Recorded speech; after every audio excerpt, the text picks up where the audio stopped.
Welcome back to the Call to Lead podcast.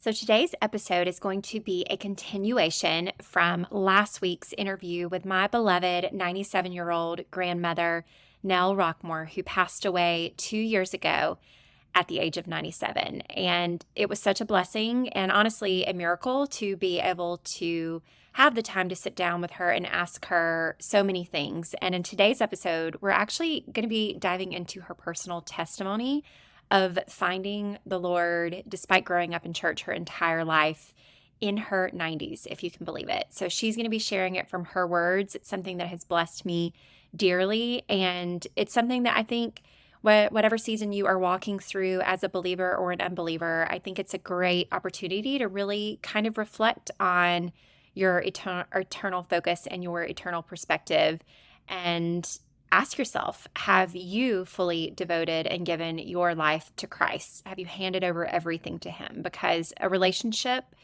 is so much better than religion. Let's dive back into part 2 of the interview with my grandmama, Gigi, as we called her, as we share more of her wisdom with you today.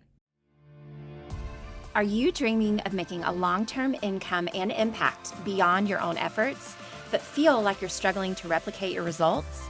I'm Heather, a former burned-out boutique owner turned top network marketing leader, and I've learned the hard way that you don't have to do all the things all on your own.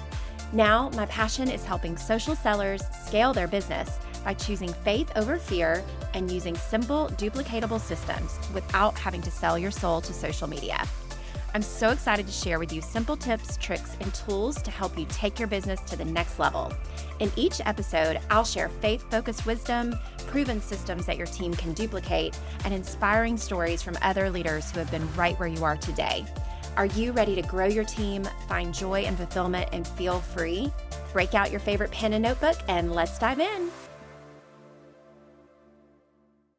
So this story, I remember just being so impactful because as you've listened to the podcast, I didn't, even though I grew up going to church here, kind of like you, and I had a foundation of seeds planted and, had heard it a little bit, but it really wasn't until, almost 10 years ago that I decided to give my life to Christ. So this story is pretty amazing. So it says, it's never too late to change your direction.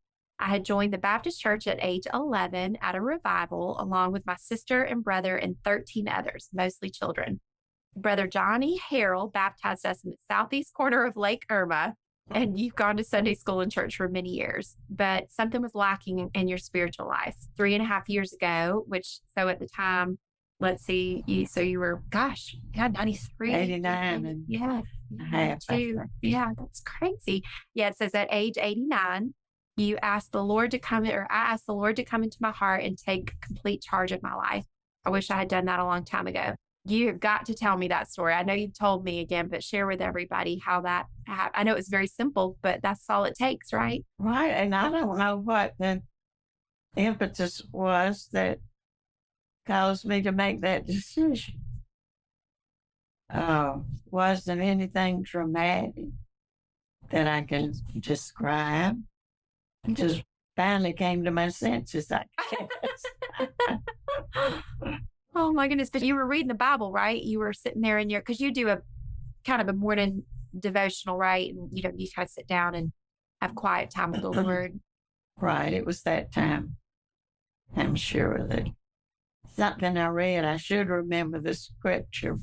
Wow. Well, you do say this here. You said you like Dr. Wayne Hanna's favorite scripture, Psalm 37:4. Delight yourself in the Lord and He will give you the desires of your heart. Mm-hmm. So maybe that could have been it.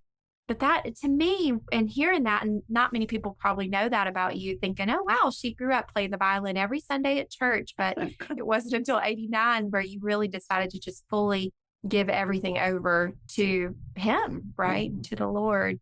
And how has that impacted your life since, would you say? Well, really greatly, but I have had so many distractions that would take almost 100% of my time, like the arthritis that attacked me, 2 years ago? Mm-hmm. And it kind of gets you off your thinking pattern when you got something else that seems it's not more urgent, but it seems more urgent at the time. So I like it here, and I want to stay here as long as I can. Well, we like having you here. So I try most everything that anybody suggests that best help them or what. But anyway, it's been a big change in my life. Wow. Since I've had to depend on so many people. And really for the first time in my life. So anyway, I'm blessed. You are blessed. And I bet that's probably what the Lord said is, listen, you've been doing this thing on your own and doing an amazing job, but you can't do it without not only his help, but also the help of the people that he's put in your life to care for you. Because the thing that inspires me so much for you, Grandmama, is knowing that you were such a devoted wife and mother, still serving your town and community and, working hard, but you've kind of stayed behind the scenes. And when Granddaddy passed away, which I know was not easy, but you took what would be a hard time and could be debilitating, but you just soared and you just took off and you got so much done and just made such an impact. And I've never seen anybody who could dive people into action, but yet doing it from a place of love and heart. And just the mere fact that all 60 something of us would come down here happily at the drop of a hat to come spend time together. I think that speaks volumes, driving all over the Southeast to come be together. So grateful for that. Families stay on good terms with each other. We have a pretty amazing family. And really do. Yeah. I know every bit of that is that generational blessing that sounds like it's stemmed even from your parents and from your mama. And her dad would be so proud and is, I'm sure, so proud looking down from heaven at what you have been able to multiply here. I was blessed to be able to know my grandparents on both sides, my mother's and my father's. Oh, that's great. No, not my father's, because his mother died when he was 2 years old. Oh, really? So I didn't know her, but then Granddaddy married again, and Papa was our real grandmother, the only one we knew. Yeah. Wow. That is amazing. Well, I love that you ended your speech, the commencement speech, with your testimony and sharing that. And I think that that's probably one of the most impactful pieces of wisdom and life lessons that graduates learned. And then, of course, what anybody that's listening today can learn is that it's never too late to change that direction and to shift, especially if that is a decision to put your life in the hands of the Lord, right? Mm-hmm. It's pretty amazing. It just meant so much to me in decision making. Is this what I should do? Mm-hmm. Ask the Lord to guide me. Mm. And it makes a lot of difference when you depend on a reliable source. So, anyway, I love that motto, love God or love people. Mm-hmm. Oh, I think that's the best advice that you could give for life.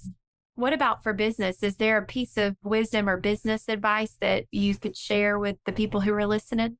Well, one thing Bill believed in, don't spend money for things that you don't have the money to pay for. Mm-hmm. Don't buy things that you don't have the money to pay for. Amen to that.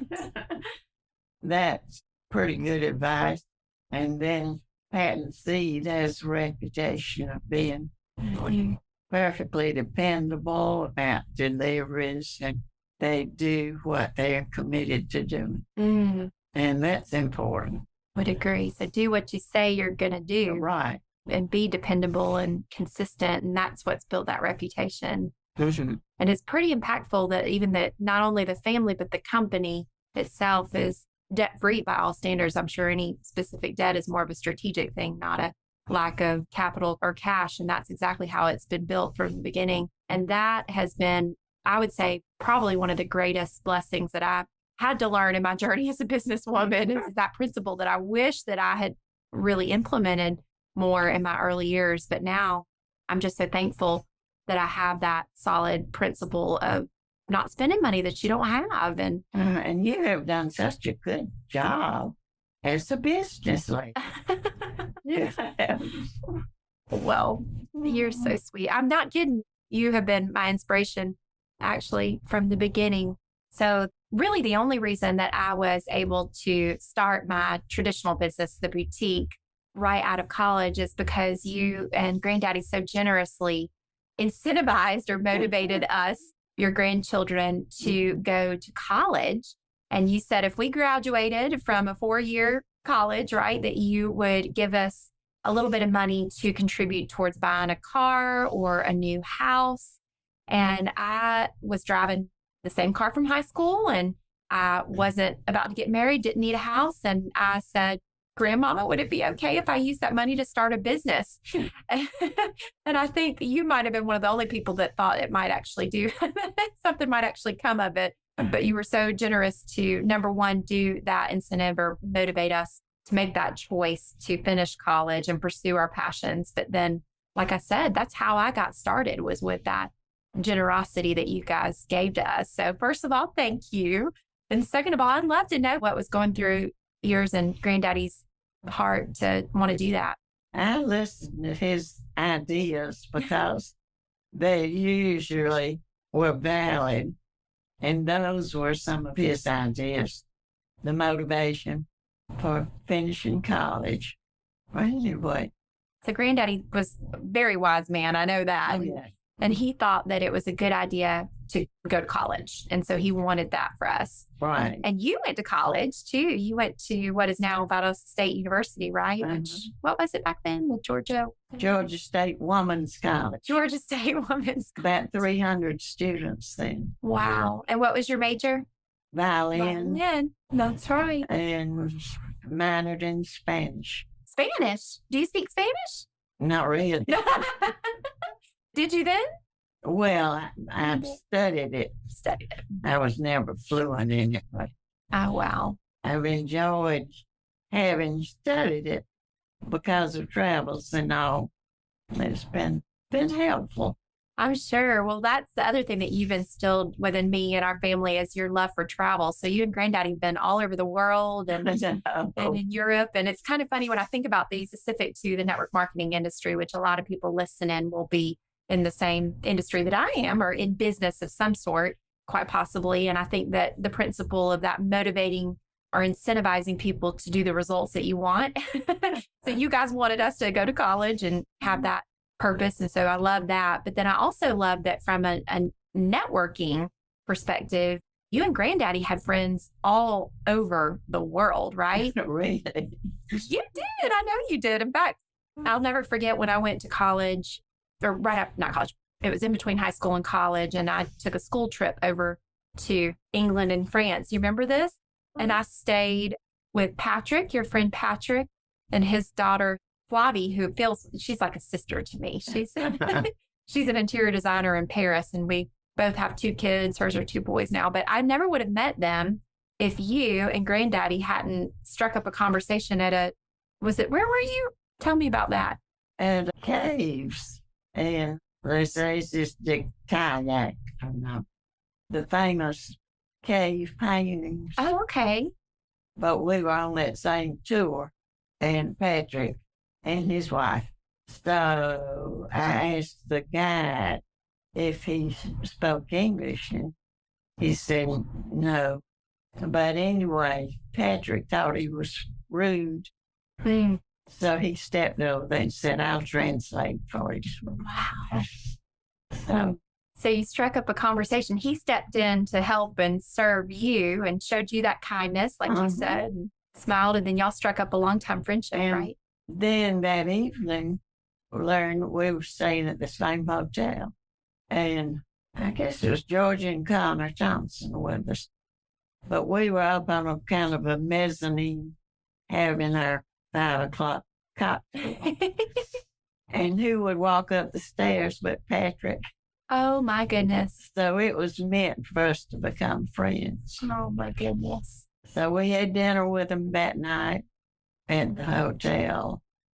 And it was a long tape. And some Canadian students who, of course, spoke French and English. But they were so amused at our conversation. Patrick was practicing his English, and I was trying to learn a little more French. So anyway, we kept running into those Canadian students. They'd have a smile on their face. Oh my gosh, that's so funny. It's a small world, even if you're across the world, right? Right. And I just love that you and Granddaddy had that spirit to connect with other people and stay in touch. And I know, like I said, I've been blessed from those relationships because did you ever imagine that I would be going to his daughter's wedding in the south of France? I know.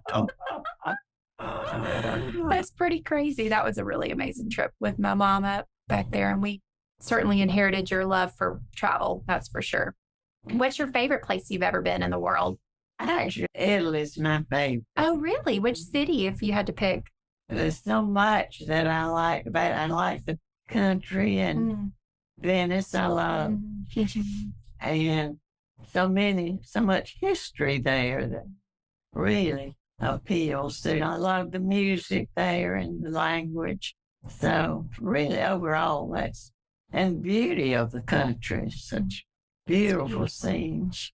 I have not yet been to that lake country, but I'll have to go back. Mom and I had a quick little trip to Italy and then another cruise back in the day too on the other side. We did go to Venice and that was beautiful. Yeah, you love that Lake Como. We went there several times in that area. And anyway, later, I don't know if I can bring the story up, but later, two of the grandchildren, must have been Jay, I can't remember, but we went back to the hotel where Bill and I had stayed. Oh, wow. And I don't know what his title was, but he was kind of a host there. And so I explained to him that those were my grandchildren. And I think I don't remember, but anyway. Did he remember you? Oh, Or no. Okay. But you were just introducing yourself to everybody. I know that you've always been that. You never met a stranger, right? well, I don't know. But anyways, I said they were babies when I was there before. And he said, my big Jay is big bambinos Oh, that's so funny. Oh, my goodness. or something to that effect. That's amazing. You can remember that. That is really, really special. We had a lot of fun with the languages. And can you speak French a little bit or Italian? Learn keywords that you really need to know. You look them up as you need them. Mm-hmm. Well, not as easy to do back then as it is now with smartphones and everything. I wish we could go back to Europe together. I wish I could have seen some of those things with you. But French pronunciation is so hard to understand. It is. It's one of my life goals is to learn to speak French because our ancestry is French, right? The Roquemore, granddaddy's side, came from that. And so I feel like there's something that is just within me that I'm drawn to that French culture and French spirit. And Good. maybe one day I'll learn to speak French, but I'll certainly be back. I can't wait to go. And I'll have to go to those caves. I don't think I've ever been to those caves either. So that'll. I think it's spelled L-E-S, another word, E-Y-Z-I-E-S. They say they're famous cave paintings. Cave paintings. Ancient, really, really. Wow. I'll So- definitely go back there. Anyway, and of course, Patrick and his families had been over here to visit us. And the first time Patrick came, he brought Caroline. She was 11. And I was a little bit nervous about hosting an 11-year-old. Oh, I bet. Rich, Oh, a random But child. she spent the night at your mother's house, and you slept in the bed with you, didn't you? I think so. That would have been an interesting conversation to take. I know. I don't remember it either. I think it had to be you. I think so. I think she was little. But anyway. That's wild. Well, Grandmama, looking back over your 97 years, I love that you've shared already, have documented these important lessons. And I can actually share them in the show notes. I can kind of copy this and put it in the show notes for anybody that wants to see these lessons, or copy and paste and print them. I'll be able to do that. But are there any other lessons or any other stories that you can think of that you would want to share on a platform like this? Well, so many things have happened in my lifetime. Do podcasts stay on forever? Forever. Really? Yes, ma'am. All of them? Yes, unless somebody deletes them, which I don't plan on doing. So, well, the last several years, we've had World War II reenactors come here. Oh, wow. To Lakeland? To Camp Patten, Ridgeway. And they put on a demonstration of battle. Bob's been in 1 or 2 or 3. But anyway, I got acquainted with one of the, I don't remember what his title was, but he was doing a podcast of the event out there. But anyway, somehow I got acquainted with him and told him about Bill's experience in the war and all. And so I went out and got him a Roots, Rocks, and Recollections so he could read about it. So I gave him that. And then he asked me a few questions about what I remembered about Pearl Harbor, where I was when I heard that kind of thing. And I heard the podcast once, but I never have tried to retrieve it again. But you think it might be? Oh, yes, ma'am. I'll find it. We'll figure it out. We'll get down to the bottom of it, and I'll link that. Anyway, World War II reenactment at Lakeland, Georgia. Mike would bring it up. Sure. But he was fascinated to run across somebody who was living when all those historic things took place. Wow. That's a neat story. And again, how cool that he's pursuing his passion and talking to you and asking great questions and leaving an impact on you, right? Well, really, it was about what I had experienced. And you remember it pretty clearly still? Yeah, I remember where I was when Pearl Harbor happened. I was in college. You were in college, wow. And I never heard of Pearl Harbor. Anyway, they're nice, friendly people. Oh, and that they had a dance that night at the Street Center. Oh, really? And jitterbug, I think it was a jitterbug contest. Oh, wow.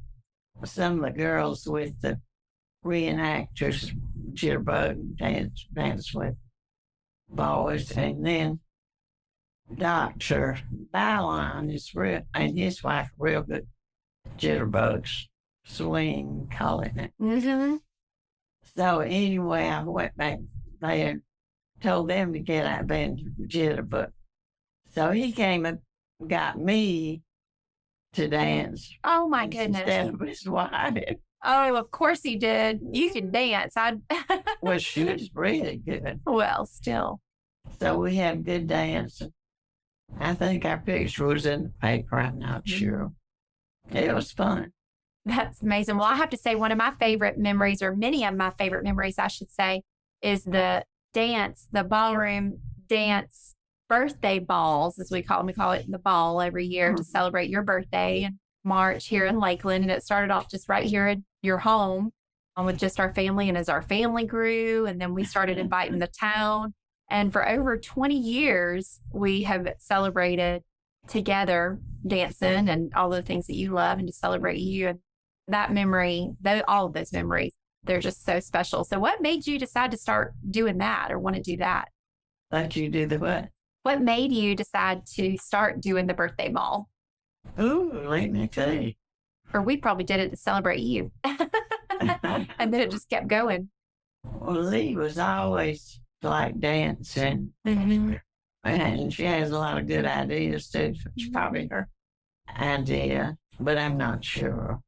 But it was fun. I like the memories of how it started, and the band, same band all those years, but the band being up on the landing up there. And this house. And they said over 20 years they did it every year. That's really sweet. Except 1 year this year. Yeah, well, of course, that's right. Dang COVID. What I remember, this was kind of funny, is if we didn't have a date or somebody we were dating, you'd set us up with somebody. Do you remember that? Yes. And actually, when Roger and I were first started dating, we started dating in February of, I guess it's 2002. And that year, I already had a date lined up. I cannot remember his name, but it's funny because I was dating Roger and we fell in love pretty quickly. And then I got here, he was my date because it was already arranged.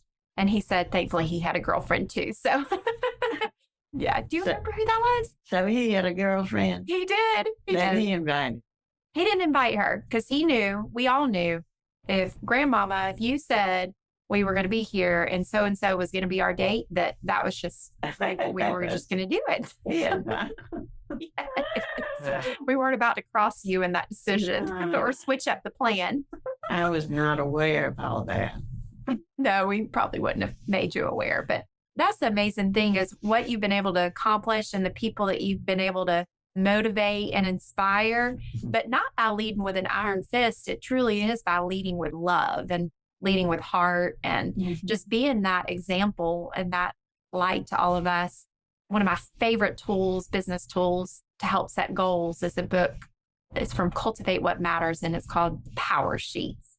And it's really just an intentional goal setter where I kind of take a deep dive and assess the areas of my life and where I want to be, not just this year, but where I want to be when I'm 90. And it's pretty cool because what I write down in that Power Sheets is that you are what I want to be when I'm 90 and certainly when I'm 97. And I always say that my other grandmother, Mary was her name, of course, and y'all were friends, same age, right? Oh, yeah.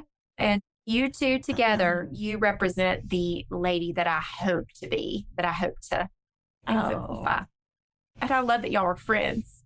And, we made a trip to the bomb group reunion out in Texas with them. Oh, wow. You don't remember that? I don't remember that. I must have been really little.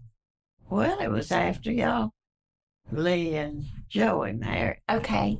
And we went to several of those bomb group reunions. And I think OJ was maybe in that same group, 387. But anyway, the four of us flew out there. Wow. And enjoyed that. And so.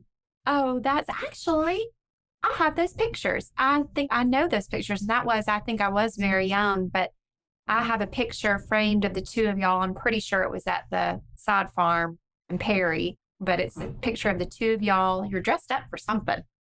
Not a formal event, but you look like you were going somewhere anyway. But that picture is so cherished to me because it represents just both of families. You. Yeah, both families and that generational blessing from both sides. Now, her side was very small, just my dad and just my brother and I. And of course, on your side, it's much bigger. But that's the cool thing. It's just the blessings from both and the personalities and the fact that y'all were friends and traveled together. That's really, really cool. They were good traveling companions. OJ did something about the plane needed a little adjustment or something. And OJ knew how to do it. My other granddad, he was brilliant as kind of like an engineer. He wasn't technically an engineer, but he could have been because he could take anything apart and he could fix anything. And that's what he spent a lot of his day and time doing it. I believe he was a tail gunner on similar plane to what Granddaddy flew, right? Yeah, I'd forgotten what his role was, but tail gun. Yeah, I'm pretty sure. So that's pretty neat that they shared that experience in the war, both veterans. And of course, Bill, my cousin, another veteran. And your grandkids have done some pretty amazing things. Followed that journey. They really have. It's pretty cool. Well, I know that we all, again, we want to know exactly these lessons of wisdom when we are 97 to be able to look back and know what's most important. And I love that we've got this documented, not only written and from your speech from the commencement at ABAC, but it's just so neat to be able to talk through it with you and to share some of these stories and have access to it when you can still do something about it. Absolutely. Absolutely. Because you're right. It's never too late to change directions. Oh, my goodness. Well, any other parting advice that you want to leave us with today? Well, not that I can think of. Well, I think you've shared enough, and that's what's amazing. It's just the fact that those life lessons, they are so simple, but if that's what people focused on, the love God, love people, put your faith in Him, don't try to do it on your own, and accept the help and love of others, but show that service and smile and just pass on the wisdom of others that you've known, that you've learned from. Absolutely. I think that's really what we're called to do. And that's the point of this podcast is all of these blessings I know from our family and that came from your ancestors and that will continue forward long after we're gone. All of us are gone. They come from the Lord, and our role is to just be a light to point that back to Him. And you have done that beautifully for all of your 97 years. Thank you. So it's an honor to be able to share your beautiful voice and your beautiful heart with everybody. I know so many people are going to be so blessed and touched by this. So thank you. Thank you. And I've loved every bit of talking with you. Well, love you, Grandmama. Love you. You'll have to come back and spend another while with me when you talk. I would love that. I would love that. Anytime. I'll be right here. You'll be right here. Well, you said you're going to get back up on that treadmill and you're going to come see our new kitchen up in Richmond Hill. Yeah, I've got that trip planned. Yeah, we've got that. It's going to have something to look forward to, right? Mm-hmm. That's probably a good thing. Pam's always wanted to take me somewhere. Oh, good. And she loves to drive. Mm-hmm. So the trip we have planned probably take at least a week. Yeah, I think that sounds like a good plan. Well, I love you, Grandmama. Thank you again for today. Love you so much. Yeah. Well, thank y'all for listening. We're just so grateful to have Gigi in my life, and I hope that her words have impacted you as much as they have to me, and what a blessing. I'm so grateful for your time with me today. Feel free to check out heatherkburge.com for all the scoop on all the things. Also, I've got a huge favor. If you found any value from today's episode, would you mind leaving me a quick review?